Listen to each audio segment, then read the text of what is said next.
This is one of the few shows where I'll stay out that late. Yeah. And even 4 crept on me quick this morning. Oh, 'Cause yeah. I it just- blinked. It was like we left here a little after midnight. Next thing I knew, it was 4, and it was like, oh, I've got an appointment at 10:30. That's terrible. God, I'm glad we were trying to do all of our, well, we talked to you yesterday about getting here early and trying to knock it out at like 9, 10 o'clock or whatever. Right. And whenever we hit that hotel room, it was like, nearly 5 in the morning. It's like, I figured nope. if I was getting in at 4 and I remember seeing you, I was like, we'll probably wait. It's not a big deal. No, not going to happen. Hey, welcome to the Fireside Tattoo Podcast, the official podcast of the Fireside Tattoo Network. That sounds professional, doesn't it? I like it now that we have sound in both of these. For the longest time, we had a mono cable, so even though these were stereo, you only heard it in one ear. And this is my first experience hearing it in both ears. I feel like I sound a lot more professional coming through both ears. This is Sailor Jesse. I'm Jake, if you don't know me. So refresh me. We first met. I want to say we met at Columbus. Yeah, we met at Columbus. Yeah, you were doing a seminar there. I don't think we were podcasting though. I think I was just tattooing at that show. Yeah, you were just tattooing, and I was there doing a traveling seminar. Right, and that's what got us started talking. 'Cause that's when we first made a plan to do this and talk a little bit about that. So, are you still traveling full time, or have you settled down? Settled down as far as like, instead of being somewhere for a week, I'm there for 3.5 weeks. Yeah. So in a sense, yes, I'm slowing down a little bit just to kind of collect my bearings a bit, but I'll never stop traveling. That's what I do. Yeah. What made you decide to do the seminar? Is it something that you were just kind of figuring tricks out as you were going and thought you needed to share? Well, it started with the idea that I needed to contribute to the industry. Yeah. And I didn't know how, and so I was thinking, I wasn't even settled on a seminar. I just wanted to contribute. And at all these shows, I try to talk to younger tattooers, and try to give them little tricks and tips. Right. And then somebody made a mention, well, why don't you just put all your information together and do a show or a seminar? And so one morning I woke up, wrote it that day, just out of nowhere, made a few phone calls, and did that seminar 6 times last year. Oh, wow. Huh. So this year I'm going to dial it back a little bit, but I'll still be doing it. What's the feedback been like? It's been really positive because you can sit in on it whether you've been tattooing for 1 year or 20 years because it has nothing to do with tattooing. You check your portfolio at the door. Huh. It's all about how can I travel more efficiently? How can I make sure I make the most money at a weekend like this? Whether it's going about overhead, minimizing overhead, travel costs, little things with traveling, especially to save money on airplane tickets, bus, however you want to travel. Yeah, yeah. What do you find yourself doing more? How do you travel? Do you fly, or do you tend to plan your trips where you can meander through? It's kind of a 50-50 right now because I split home basing between Georgia and Arizona. Okay. So if I'm in Arizona, I drive everywhere, Cali, Nevada, Colorado, New Mexico. Yeah. Then I'll fly, and I'll either fly to Michigan or I'll fly to Georgia, and then from there drive once again, like we drove up here from Georgia. Okay. So we tend to split it. Yeah. So what, if you were kind of hitting the high points of the seminar, what do you feel like are the most overlooked aspects of being a traveling tattooer, things that people aren't thinking of whenever they embark on something like that? Any ideas? The big thing I think with traveling that people don't take into account is doing your due diligence as far as researching whether it's plane tickets, where you're going to stay. Airbnb has been a revelation for a traveling tattooer. Yeah. And once you get familiar with that, because it's still kind of a newer thing, even though it's been around for a couple years, people are still hesitant to use it. To use Airbnb? Yep. And I tell people, get on there, use it, because even in your personal life, it's going to save you money. Instead of $150 a night at a hotel room, you can rent a full apartment, full kitchen, the whole 9 yards for under $100 a night. Yeah. And it's like being home. It's a lot more relaxing. You leave a show, you go home. You don't go to a room with 3 snoring guys. Right. So Yeah. We started. My wife turned me on to Airbnb several years ago, and we use it like crazy, and I love it. It's really a game changer. It's for travel, especially, like you're saying, you can get like a 2 or 3 bedroom apartment. You can travel with people. You have a full kitchen. You can, it's cheaper than a hotel, and you can go to the grocery store and like make exactly. sandwiches. Yep. You can make sandwiches. You can throw in a pizza, whatever you want to Right. do. Yeah. You know, it makes it more bearable to travel. The road doesn't wear on you as much. Yeah. What is your setup look like on the road? I assume you're not bringing a ton of inks, a ton of needle configurations. What do you do? I don't minimize on the needle configurations, but the biggest thing was switching over to rotary and cartridge setup. Uh-huh. That saves so much weight. Having not even use in space, even using disposable tubes, just the space. Yeah. I've knocked down my colors to. I just run off a primary set of colors. You know, I keep it super traditional because we can mix and match and make Right. our own colors. Right. And just the bare necessities. You know, I'll if it's a weekend like this, I'll just pack. Say I'm going to do 3 scheduled tattoos, and then I'll add another 4 for walk-ups, just to be on the safe side. I'll pack just enough, because if not, vendors right there. Just keeping it simple. What the bare necessity. Don't overpack with clothes. That's the biggest thing. People think they need like 3 changes of clothes for every day. Yeah.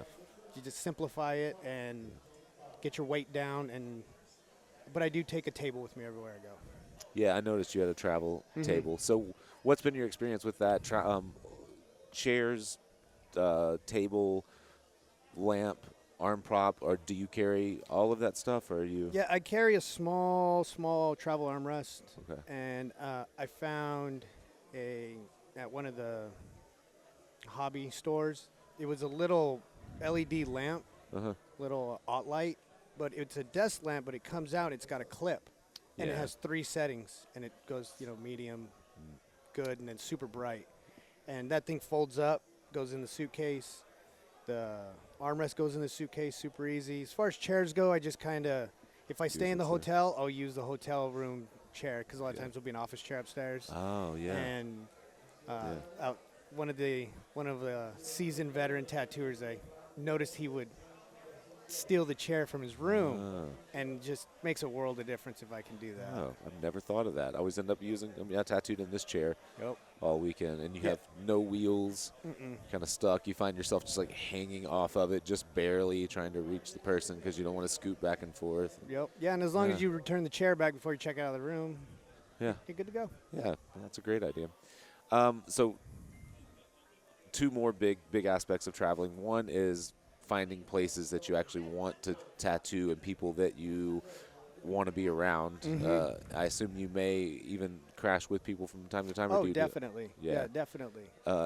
So that and developing clienteles, or making sure if you're traveling full time, you can't really depend on an established clientele in any part of the world. So what are your ideas for that, for those 2 topics? So, well, for the clientele thing, social media. You have to just when you post and tag the town you're in, the city you're going to. Don't if you're making the post and you happen to be in New York but you're traveling to California, don't post New York. Post California. Yeah. The little things like that. Use as many hashtags as possible, and if you have any kind of point of contact in that city you're going to be in, ask them to shout you out, and it's okay. There's nothing wrong with asking for a little bit of help, because you're on the road and you need everything you can get, because you don't have that steady walk-in clientele. Yeah. And what was the second question? Well, just about developing relationships with other tattooers, making sure that you're going places where you don't walk in the door and you're like, oh shit, I don't want to be with these people. So with that, I use the conventions as a way to launch from there. I tell people, don't be afraid to shake hands and meet and greet and catch a vibe from somebody, because you never know who you're going to come across and really vibe with. And a lot of times they'll offer a guest spot. You don't even have to ask, because they'll be like, oh, you travel? Come to my shop. And so as many doors as opens for me, I try to, to do that, because you never know, when you go somewhere, you'll meet someone that you never would accept back, and then they'll be like, hey, come here. And so one day you're in New Mexico, then next month, because you run across someone, you could be in Tennessee. Yeah. So it's just about networking and starting local. Go to the other side of town, and if there's a tattooer over there that you admire, go watch him for a little bit, and then maybe ask him, hey, can I come over and tattoo with you or watch you? And then just start building relationships through what you have locally, and once you do it in your town, then do it across the state, and then regional, and just kind of work like a spider web. Just work your way out, and before you know it, you'll have a nationwide network of tattooer friends where you won't even have to stay at hotels half the time because everybody's like, hey, stay here, stay there. Yeah. So Yeah. Another thing that I've noticed, and I don't travel to tattoo nearly like you do, but you start to identify shops that do a better job of promoting their guests than others. And some places I show up, I'm fully booked with people that I've never heard of, don't know, and then you can end up kind of developing clienteles in those towns just because the shop helped push you in the first place. Oh yeah, those are some of those shops are godsend because you get there and you may not have anything booked up, and you show up and they're like, hey, 2 of your 3 days are booked up. We booked you up, and so you wanna foster those relationships because you can always go back there. Those are the places. Sometimes you'll end up somewhere and you won't make any money because there might be an event in town that you didn't plan for, some kind of festival, music festival, and so you chalk it up to life and you move on. How do I assume you have to budget fairly carefully. All travel expenses come out first, period. There's no question. You make sure your shows are paid for, whether it's your airline, your train, bus ticket, whatever. You make sure you have some money for Uber, and then after that, you can go. But you want to make sure everything's taken care of in advance. Do you use like a specific travel card? Like we just switched over to like a venture card or something like that for us flying. And it seems like just based on the trips we booked in the spring, we've got a free flight already in June. Do you use anything like that? Do you do it? I have my bank card that allows to do that through who I bank through, but also I try to fly the same airlines as much, or the same two, so that way they can keep a track of my mileage, and then you can get them faster. And that's what I've done. I don't stress it too much because then I find myself worrying about things that aren't tattoo related. Yeah. What about your work when you're there? Do you feel like, well, I guess this could go one of two ways. My first thought is that it's maybe more difficult to constantly work on your drawing, developing, because you want to do stuff that you can knock out and it'll look good in one shot, because you may not see that person ever again. And you have a pretty traditional approach to tattooing anyways, right? You're not doing a lot of real complex layering or anything like that. You're trying to... Right. Do you find that you're able to, not seeing stuff healed, not seeing stuff come back, not being in one place long enough to get 2 or 3 passes over to develop a tattoo, do you feel like that it affects your, ability to develop artistically? Not really, I don't think, because based on having that traditional approach, it's that one, that one and done, you get in, you get out. But doing it where you're not causing too much trauma. But what I like to do is follow up with clients if I can, a week after I leave, hey, how's your tattoo going? If I need to come back, in a sense, I try to do it to where I can, if I have to. I don't mind flying back somewhere as long as I have enough people. If somebody has an ongoing project, like Georgia, I have several projects where it's layering and sleeve work and stuff like that, and so if someone's gonna invest that much of their body in me, I can make sure I can come around. So that way, when you do that, that's when you really start building a clientele, because this guy goes and tells his friends, hey, this guy is willing to come back and tattoo me, and he doesn't blow me off. And so it makes them feel more, like they're not a number, so to speak. And so that's then when you really start building that clientele that way also. Yeah. That's probably a good point as well, just being reliable, showing up when you say you're going to show up, because not just for the client's sake, but for the shop that's putting their time and energy into promoting you. And if you're out, like I was last night, they bring me here to Space City and I go out drinking, and now I'm sound like a zombie on the podcast. But but if you do that regularly, like if we made a habit of this, coming in and being hungover and doing, struggling through shows, I bet we wouldn't get invited very many places. Exactly, and that would make your traveling career a lot shorter. So you want to be responsible. You don't want to be that guy. Yeah. You go in because they're willing to put their, in a sense, reputation on the line to bring you in. So you want to bring your A game and always be on on your P's and Q's and do as best you can. Is your travel mostly continental U.S. based, or do you find yourself overseas at all? No overseas, not yet. Couple opportunities have presented themselves this year. I don't know if I want to go overseas yet. I think I do, and then I don't. Yeah. What are your thoughts on it? In the military, I've been overseas. Yeah. So it will be nice to go over there and not be attached to rules and regulations. Yeah. So I'm very open to it. It's just I feel like I'm still establishing myself in the U.S. and so I want to be an established, fully established artist here first before I go and start representing, not just myself, but you do represent the country. US. Sure. So I want to make sure I'm representing well. Yeah. Yeah. How long were you? You were in the Navy, I assume. For how long? I did 8 years, from '98 to '06. Oh, okay. And where were you stationed overseas? I was based out of both San Diego and Norfolk, Virginia. Oh, okay. But I did cruises on both sides, so they actually go around. So pretty neat. Yeah, yeah. Were you tattooing at all at that time? No, actually, because I apprenticed under my brother, and I met your brother. I think I met him in Phoenix. Does he live in that area? Yep. Yeah, it just occurred to me. Yeah, nice guy. And so he would tell me, hey, if you're going to do that, I'm not going to teach you, because I'm not going to waste my time breaking your bad habits to reteach you correctly. Right. So I waited basically 8 years until I could learn. Yeah, yeah. So you started tattooing out. Is it the Phoenix area? Well, where we're originally from is southeast Arizona, a small town, small mining community. Oh, okay. And so now I'm mostly in Phoenix, in the Valley area, because a lot of my shop was in the Northwest Valley area. Okay. When you mentioned being stationed out of San Diego, there are a lot of great that's amazing. a town that's really blowing up tattoo wise. We just spent a week at Guru with Aaron Delavadova and his crew, which is just stacked. And I didn't realize until just not that long ago that Justin Hartman's shop is just right down the street from there, the Grand Reaper. And then someone introduced me to another shop. I was like, I had no idea there were so many. San Diego's not that big of a town, but really they're stacked with a lot of great artists. The San Diego area is just becoming so many guys. You got Ben Grillo out in Big Bear area, which is considered that area. Yeah. I follow him, and he's an amazing tattooer. Yeah.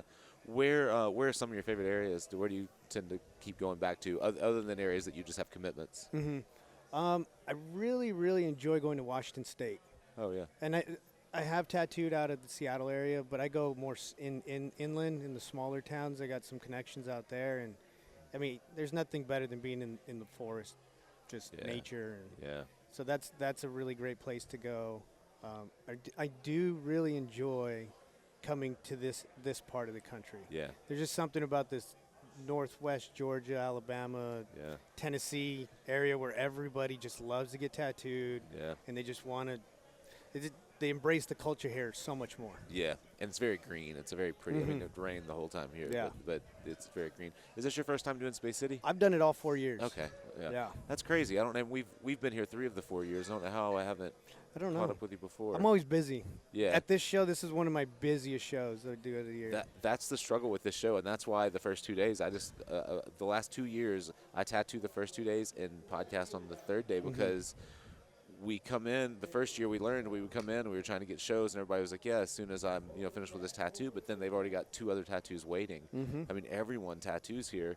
So we realized pretty quickly, like, this isn't a good show it's a great show for tattooers, but it's not a great show if you just want to hang out and podcast. Right. So I started bringing my tattoo equipment and tattooing while I was here. That's what's great about this show is you could be fully booked, and people will wait till 10, 11 o'clock at night to get tattooed by you still. Shaquem puts on a really great show. He does. Yeah, he does a great job. How did you hook up with him?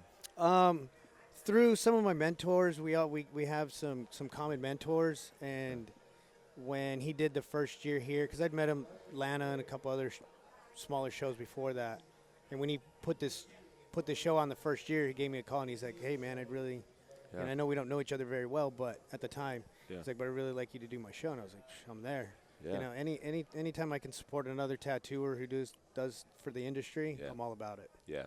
Well, I forget who on an earlier episode today we were talking about this show specifically and how when I first met Shaquem at the end of the first show, he was talking about expanding to the bigger ballroom or adding a second room, and I'm really glad that hasn't happened. I love the size of the show; it's perfect to me. Yeah, it's great. These smaller, intimate shows like this, and then you can see. I mean, I know the audience can't see, but you know, there's no drape in between the aisles. It's all open air. Yeah. Everybody can talk to everybody. You know what? I hadn't noticed that until you just said it, but yeah, I love that. Yeah, that's great. Yeah, you still put your banners up, but you know, instead of not being able to see the guy behind you, now you can see who.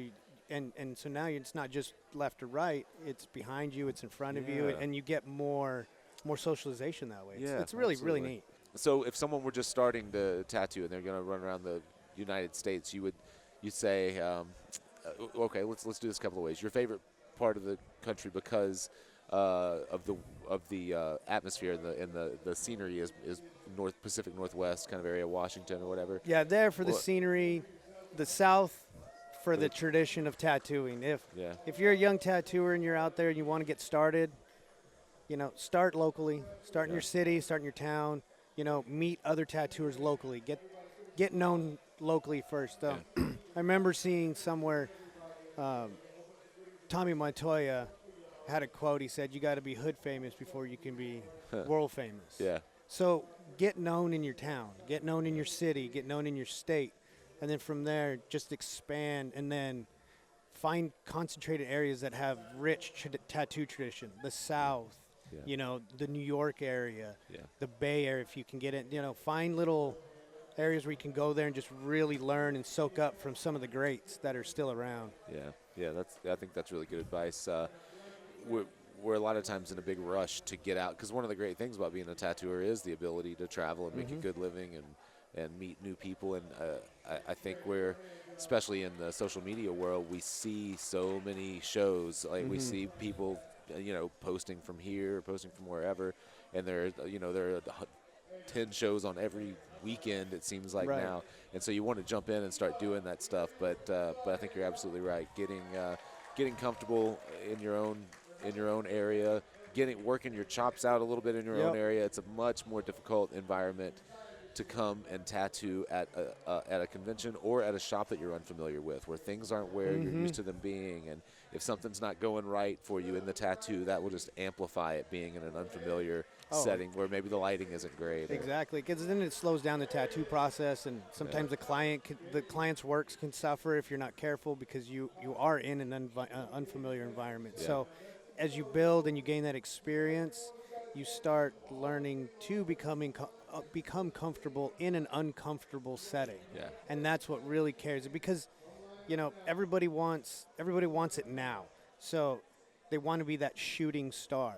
But the problem with being a shooting star is you burn out quick. You know, to me, this is a marathon. It's not a race. And so I just took my time and try to do it at my pace and not go too fast and push it and rush it. That way, you know, I can keep doing it for a career. Yeah. So no plans to stop traveling anytime soon? Not totally, no. Yeah. It's I mean, I think it's part of being from the Navy and everything else. It's in my blood. I love to travel. I feel at home in airports. I know as strange as that sounds. I feel at home in my car driving for 4 or 5 hours. Right. You know, that's like my church, so to speak. And you're the only one in your family that does. Like your brother has a shop in Arizona, so he stays put pretty well. Yeah, he stays put because he's been tattooing now for.